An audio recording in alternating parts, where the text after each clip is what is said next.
L'eau dans le vivant. Tous les organismes vivants en sont composés et en ont impérativement besoin pour vivre. Les plantes ont développé quant à elles des organes particuliers pour la capter et la préserver au sein de leur organisme. Par exemple, d'adaptation à la sécheresse, comme la succulence ou la réduction de la surface des feuilles. Des éléments facilement observables dans le cadre d'une expérience scientifique.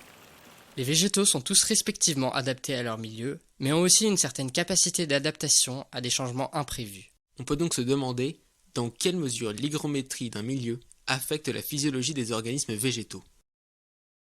Pour répondre à cette problématique, Nous avons donc choisi 2 espèces de plantes dont nous allons faire 3 clones de même âge. afin de mieux comparer les adaptations des individus, ces 2 espèces ont été choisies en ayant la même répartition et un habitat similaire. Le Chlorophytum comosum et l'Asparagus cetaceus sont toutes 2 des plantes présentes en forêt de climat océanique d'Afrique de l'Est. Elles sont facilement trouvables dans le commerce en France. Et leur multiplication asexuée facile et rapide, par stolon pour le Chlorophytum et par formation de drageons pour l'Asparagus, facilite l'expérience. Nos 3 sujets seront donc arrosés différemment.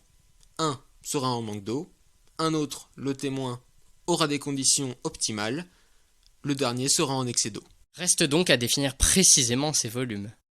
Nous avons donc commencé par rechercher via des sources fiables, notamment des sites publics de recherche, mais n'avons pu trouver les volumes optimaux, minimaux et maximaux à nos 2 espèces. Finalement, nous avons même, en se basant sur les précipitations du lieu où vivent nos 2 espèces, essayé d'établir une moyenne. Mais en raison de la nature variable du climat, cela n'a pas pu fonctionner. Nos volumes d'eau finaux ont donc été définis arbitrairement par rapport à la masse du terreau. L'arrosage se fait par-dessus, et 3 fois par semaine pour imiter les précipitations. Voici donc nos hypothèses par rapport aux résultats. Nous avons donc commencé l'expérience. Et dès la première semaine, à notre grande surprise, des résultats étaient déjà visibles. La couleur des feuilles des chlorophytum avait changé. Cela fut de courte durée et très vite, les plantes sont redevenues à l'identique. Il y avait un problème dans notre démarche. En effet, l'eau s'accumulait au fond de notre contenant et au fond des pots.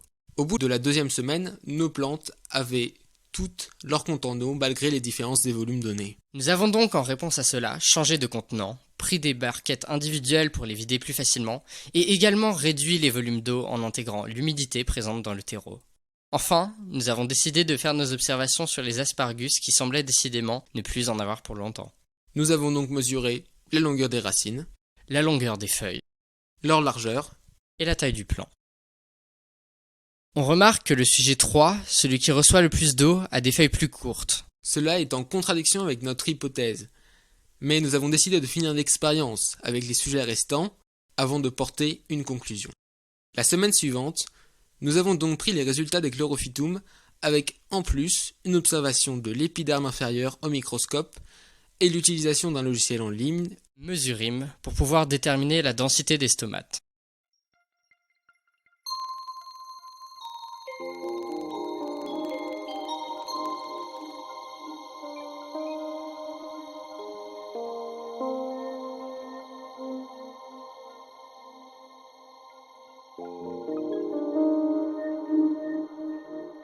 Voici nos résultats présentés sous la forme d'un tableau.